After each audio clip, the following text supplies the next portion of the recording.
Hello guys, তোমরা সকলে কেমন আছো বলো? আশা করি প্রত্যেকে ভীষণ ভালো রয়েছো। আজকে আমি আবার চলে এসেছি নতুন একটা কাহিনী নিয়ে। হ্যাঁ, কাকে নিয়ে বলতে এসেছি অবশ্যই তোমাদের জানাটা খুব দরকার। তোমরা না জানলে তোমরা কি করে বুঝবে বলো আমি ঠিক কাকে নিয়ে কথা বলতে এসেছি? তো চলো আমি কাকে নিয়ে কথা বলতে এসেছি তাকে নিয়ে আগে বলিনি। ও কেয়া মাসি, কেয়া মাসি, তোমার আবার ভিউজ ডাউন হয়েছে আর আবার নৃত্য করতে শুরু করে দিয়েছো, আবার অ্যাডাল মুভি দিতে শুরু করে দিয়েছো। ও কেয়া মাসি, কেয়া মাসি, আমি তাই দেখছি কেয়া মাসি তো আগে বেশ ভালো রিচ করতো, দেখতে পেতাম। এখন কেয়া মাসিকে দেখা যায় না কেন? ও বাবা, অ্যাকাউন্টে গিয়ে দেখছি কেয়া মাসি আবার ভদ্র ড্রেস থেকে একেবারে চলে গেছে, একবার নাইট শ্যুটে চলে গেছে। নাইট শ্যুট তো তাও ভদ্র ড্রেস গো, তার থেকেও যে নিম্ন রুচির ড্রেসগুলো হয়, বাপরে এই শর্টসগুলো দেখলে মানুষের তো পুরাই মাথা গোল হয়ে যাবে। এইরকম করে কেউ ভিউজের জন্য দুটো টাকা ইনকাম করবে বলে সেই জন্য এতটা নিম্ন রুচি? ছি ছি ছি ছি ছি, লজ্জা হওয়া দরকার, জাস্ট লজ্জা হওয়া দরকার তোমাদের। তুমি এই বলছো না যে তোমাকে সবাই রিপোর্ট মারছে, নিজের সঙ্গে একটা চ্যালেঞ্জ করেছো, চ্যালেঞ্জটা পূর্ণ করতে চাও, মানে সবাই রিপোর্ট মারছে, খুব একটা খারাপ ব্যাপার হয়ে দাঁড়াচ্ছে। কিন্তু তুমি কি এটা জানো তোমাকে কেন রিপোর্ট মারা হচ্ছে?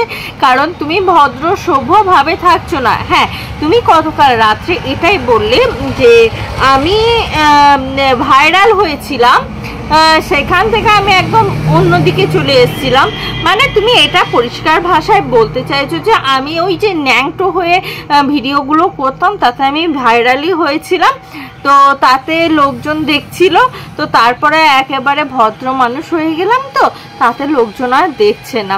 দুটোকেই যদি ব্যালেন্স করে চলতাম তাহলে আমার ভালো হতো, রিচ ডাউন হতো না। তা আমি তোমাকে একটা কথা বলি, তোমার ছেলেই তো ভিডিওগুলো ধরে দেয় বা পাবলিশ করে, এই সমস্ত ব্যাপারগুলো দেখে, তো তোমার ছেলে তোমাকে যখন এইভাবে দেখে, মানে এত বড় ছেলে, তোমার একটা লজ্জা লাগে না? একটা নিজের সন্তানের সামনে এরকম করে মা, তাহলে সে কি আর মাকে সেই মা রূপে পুজো করবে বা মা রূপে কেন করবে? অন্ততপক্ষে তোমার মতন মাকে তো নয়, তোমার মতন মাকে তো একদমই না। তোমার মা বাবা কিভাবে যে তোমার চ্যানেলে এসে মুখ দেখায় আমি তো ভেবেই অবাক হয়ে যাই। তারা কি জানে তার সন্তান অর্থাৎ আপনি কত বড় কাণ্ড করে বসে থাকেন? কেউ কি জানে? কেউ জানে না। কিন্তু কেয়া মাসি, একটা কথা বলি, তোমার এই কাণ্ডগুলোর জন্যই তো তোমাকে লোকের সবাই রিপোর্ট মারছে। নিজেকে একটু ভদ্র সভ্য রাখো, ভদ্র সভ্যর মধ্যেও তো ভালো ভালো ভিডিও করা হয়। তোমরা জানো শুধু ভাইরাল হতে গেলে খারাপ খারাপ ভিডিও করলেই ভাইরাল হওয়া যাবে, এটা তোমাদের মাথায় গেঁথে গেছে, সেই জন্য তোমরা খারাপ খারাপ ভিডিও করছো। আর আমি এটা বুঝতে পারছি না তোমার সন্তান হয়ে সে কিভাবে মেনে নিচ্ছে। সে এটা বলতে পারে মা আমি তোমাকে খারাপ ভিডিও করে সকল লোকের সামনে উলঙ্গ হয়ে তোমাকে সেই টাকা রোজগার করে আনতে হবে না, এ টাকা প্রচণ্ড খারাপ, এ টাকার মধ্যে কোনো সুখ নেই, এর থেকে তোমার মান সম্মান থাকুক। ছেলে হয়েছে কেন?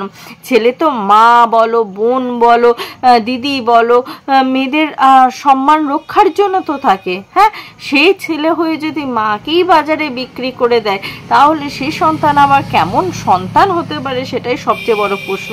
তোমার শর্ট ড্রেস পরা নিয়ে যতটা না আমার প্রশ্ন রয়েছে তোমার ছেলের ওপরে, যে সে কেমন সন্তান যে কিনা নিজের মাকে এইভাবে বিক্রি করতে পারে। যে নিজের মাকে এইভাবে বিক্রি করতে পারে তাহলে তার মেন্টালিটিটা বোঝো।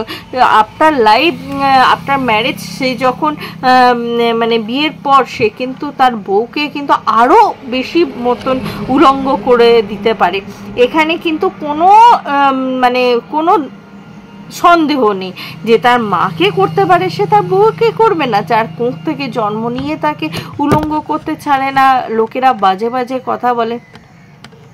জাস্ট মানতে পারছি না যে তোমার এই সন্তান আর তুমি এরকম সন্তানকে কোঁকে ধরেছো। লজ্জা তোমার, লজ্জা তোমার কোঁকের, লজ্জা যে সন্তান জন্মেছে তার। তো তোমার উপরে বেশি আমি বাক্য ব্যয় করে আমার বক্তব্যের মধ্যে বা আমার ভিডিওর মধ্যে কোনো অ্যাডাল্ট জিনিস আনতেও চায় না, বা সেটা আমাকে খুব ঘেন্না করে। তো এই সমস্ত বাদ দিয়ে, অ্যাডাল্টের এই পোর্শনটা বাদ দিয়ে, তো চলো আমরা অন্য জায়গায় মুভ অন হয়ে যাই। ও চিঙ্কি মাসি, চিঙ্কি মাসি আছো কেমন? ভালো মতন ডোজ দিতে এসছি, একটু ডোজটা খেয়ে নাও। আজকে ডোজটা না খেলে তুমি নাচবা কি করে বলো? হ্যাঁ, আমাদের এই চিঙ্কি মাসিকে ডোজ দিতে এসছি। আমাদের চিঙ্কি মাসি কি জানো? আমার এই চিঙ্কি মাসি জানো যিনি সংসারের ব্যাপারে, বিয়ের ব্যাপারে কি কথা বললো? তোমরা হয়তো জানোই না। আমাদের এই চিঙ্কি মাসি তার সন্তানের জন্য, তার একমাত্র সন্তান ঝিমির জন্য বিয়ের ব্যাপারে কি বললো। আমি এই সমস্ত ব্যাপার নিয়ে তোমাদের কাছে তো আসবো, তার আগে তোমাদেরকে একটা কথা বলি, শোনো। আমাদের এই কাকু রয়েছে না, চিঙ্কি মাসির বর, হ্যাঁ কাকু, সে কিন্তু এদের লাইফ টাইপ সমস্ত কিছু ঘেন্না করে। দেখো চিঙ্কি মাসির পর কিন্তু ওখানেই বসে বসে কিছু একটা কাজ করছিল, তাও কিন্তু চিঙ্কি মাসির পর তার লাইফে কিন্তু ওঠে নাই। কারণ কি জানো? চিঙ্কি মাসিদের বাড়িতে এখন মহাভারত যুদ্ধ চলছে। কি মহাভারত যুদ্ধ, কিভাবে লাগলো না ভাবে লাগলো, আমি সমস্ত কিছু তথ্য তো আজকে আমি এই ভিডিওর মধ্যে দিয়ে দেবো। সেই জন্য তো বলছি বন্ধুরা, তোমরা একটু ওয়েট করো আর ওয়াচ করো, তাহলেই সমস্ত কিছু জানতে পেরে যাবে কি বলতে চাইছি আর কি বলতে চাইছি না। তো এই এদের কাণ্ডটা হচ্ছে কি জানো তো, এরা সব সময় মানুষকে বেঁচে খায়। তো সেখান থেকে সে তার বরকেও বেঁচে খেয়েছে। এবার বর দেখছে যে এদের এত লীলা, এত এরকম কিছু, ছি ছি ছি, লজ্জাকর বিষয়। সেই জন্য বর আর না ওদের লাইভে আসতে চায় না। মহাভারত হচ্ছে কিভাবে বুঝতে পারলে? ওরা তো গাড়ি ছাড়া কোথাও যেত না। হ্যালো বাপ্পা, গাড়ি পাঠাও। এই যে মামনি ফোন করতো আর বাবা গাড়ি পাঠিয়ে দিত। বাবা বলেছে ধুর, এদেরকে আর আমি গাড়ি কোথাও পাঠাবো না। সেই জন্য দেখছো না পায়ে হেঁটে কলকাতা ঘুরে বেড়াচ্ছে, কতটা মডার্ন হয়ে গেছে নিজেকে। যে গাড়ি দেবে না কাকু আর সেটা আর বলতে পারছে না। আর কত গুল দেবে কাকিমণি, এই মাসিমণি, তুমি আর কত গুল দেবে? চিঙ্কি মাসি গুল দেওয়া তো আর শেষই হয় না।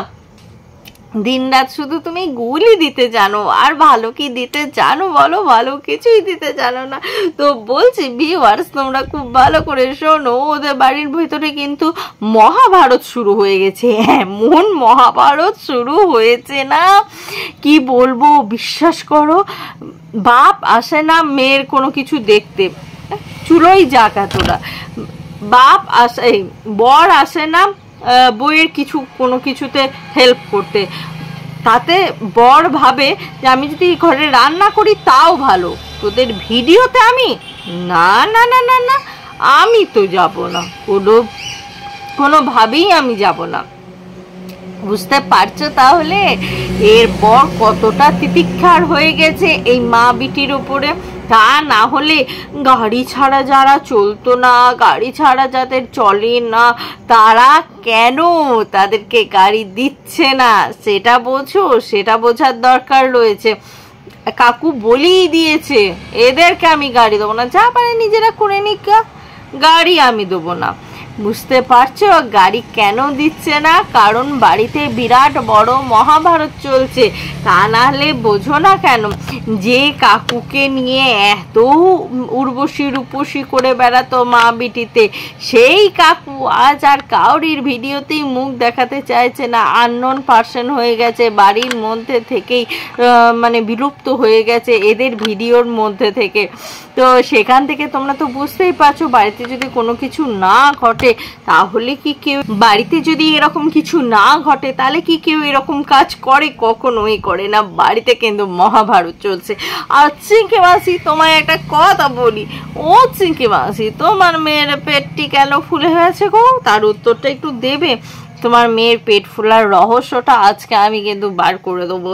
হ্যাঁ, জানো তো বিট্টু আর কি একটা ভিডিও দিয়েছে, খুব সুন্দর ভিডিও দিয়েছে, যে এখানে ওখানে চার্জ করলে নাকি ব্যাটারি ফুলে যায়, আবার সেটা নাকি বলছে ব্যাটারির জন্য না। তাহলে ব্যাপারটা কি মাসি? মানে আমি জাস্ট এমনিই জিজ্ঞাসা করছি, ব্যাপারটা কি মাসি? ব্যাপারটা কিছু বটে নাকি? আমি জিজ্ঞাসা করছি ব্যাপারটা কি কোনো রিলেটেড আছে নাকি? তোমরা যদি রিলেটেড থাকো আমাকে জানিয়ে দিও না। আর কি হঠাৎ করে দেখছি তো তোমার মেয়ের পেটটা ফুলে গেছে, তাই ভাবছি হয়তো কি কারণ হতে পারে, কি জন্য হতে পারে। স্লিম ক্লিম থেকে হঠাৎ করে আবার ফোলাফুলির ব্যাপার কেন চলে আসছে? নিশ্চয়ই ভেতরে ভেতরে কিছু এমন চলছে যে কারণে মেয়েটি ফুলে যাচ্ছে। যাই হোক না কেন, সব মেদ মনে হয় পেটে গিয়েই লাগছে, আর বুঝতেই পারছো নিশ্চয় কোথায় কোথায় লাগছে।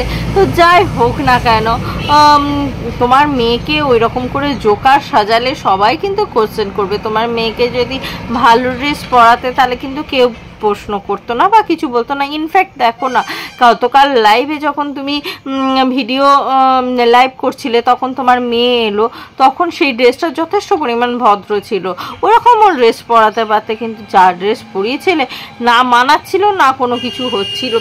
তো দেন তারপরে তোমাদেরকে একটা কথা বলি, যে কথাটা শোনার জন্য তোমরা অনেকক্ষণ ধরে আমার কাছে ওয়েট করে রয়েছো।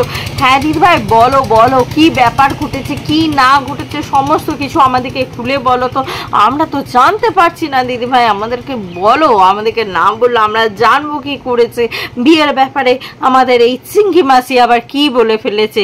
হ্যাঁ, চিঙ্কি মাসি কি বলেছে জানো? বিয়ের ব্যাপারে বলেছে মেয়ের দ্বারা তো অনেক সংসার করা হলো, মেয়ে অনেক সংসার করলো, সংসার করে দেখলো যে কি কি হয়েছে না হয়েছে, মেয়েকে এখন আর সংসার করতে হবে না, ও এখন নিজের কাজের দিকে মন দিক। মেয়ের সংসার করে মাও জেনে গেছে যে এর দ্বারা আর সংসার টংসার করা হবে না, সেজন্য মা এরকম ধরনের বক্তব্য রাখছে। তা আমি বলি, আপনার মেয়ে কি জানে যে আপনি এরকম বক্তব্য রেখেছেন? আমার মনে হয় আপনার মেয়ে জানে না, যদি জানতো না তাহলে অন্ততপক্ষে আপনাকে সঠিক উত্তরটা দিয়ে দিত, আমার মনে হয় যা। তো ভিউয়ার্স, তোমরা আশা করি বুঝতেই পারছো ব্যাপারটা, ওদের মধ্যে কিন্তু বিশাল ঘোরতর একটা কাণ্ড ঘটতে চলেছে বা কাণ্ড ঘটছে, সেটা আমরা সকলেই কিন্তু বুঝতে পারছি। তো ভিউয়ার্স, তোমাদেরকে একটা কথা সবসময় আমি বলে থাকি যে তোমরাও কিন্তু সত্যের পাশে দাঁড়াবে আর সত্যকে সাথে নিয়েই যাবে। দেখো, মা বাড়িতে বসিয়ে মেয়েকে যে অসামাজিক কাজগুলো করাচ্ছে এগুলো কিন্তু মেনে নেওয়া যায় না। মা নিজেও করছে, মাকে যেই বলা হলো যে ওর না নিয়ে এইভাবে লাইভের মধ্যে কিভাবে আসতে পারে, মা বলছে আমি যেমন সেরকমই আসবো, তাতে আমাকে যারা মন থেকে ভালোবাসে তারাই আমাকে ভালোবাসবে, বাকিরা যারা ভালোবাসে না, হেটার্স রয়েছে, তারা তো বাজে কথা বলবে। আরে ভদ্রতা বলিনি, ভালো লাগার কথা বলিনি, তোমাকে উর্বশী রূপসী সেজে বসতে বলিনি, আমি শুধু বলেছি ভদ্রতার কথা।